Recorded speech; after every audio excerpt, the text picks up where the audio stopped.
ওসমান হাদির উপরে আঘাত মানে জুলাইয়ের উপরে আঘাত। জুলাইয়ের স্পিডকে ধারণ করে রাজপথে সবসময় যিনি জোরালোভাবে প্রতিবাদ করে গিয়েছেন, যে কোনো অন্যায় অনিয়মের বিরুদ্ধে সবসময় সোচ্চার ছিলেন আমাদের সহযোদ্ধা ওসমান হাদি গতকাল জুম্মার নামাজের পরে দুর্বৃত্তদের গুলিতে গুরুতর আহত হয়েছে।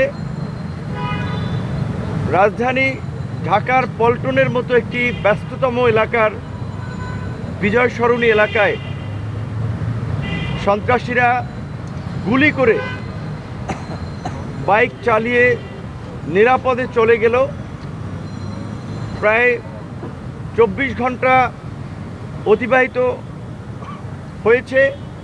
এখন পর্যন্ত আমরা এই ঘটনার সাথে কে বা কারা জড়িত তার খুব বেশি কোনো প্রমাণ আমরা এখন পর্যন্ত আইনশৃঙ্খলা বাহিনী কিংবা সরকারের মাধ্যমে জানতে পারি নাই।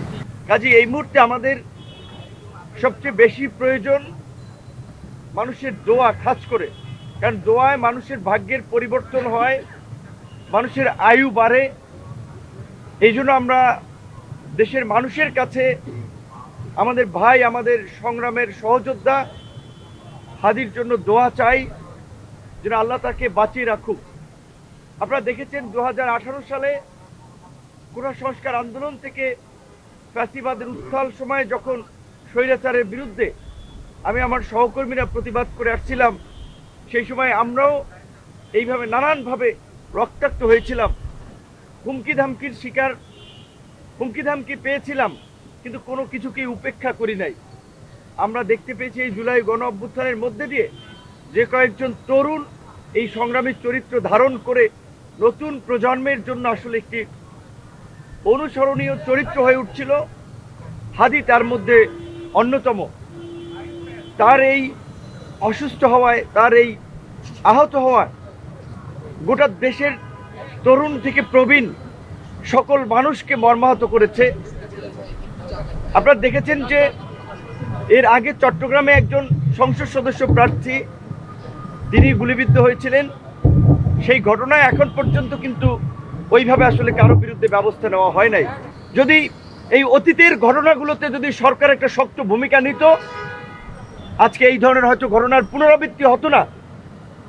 আমরা যেটা বলেছি যে হাদির পরিবারকে ডেকে নিয়ে সান্ত্বনা দেওয়া হয়েছে, বলা হয়েছে তো বিচার করব, খুনিরা ধরা পড়বে, এই বয়ান শেখ হাসিনাও দিয়েছে।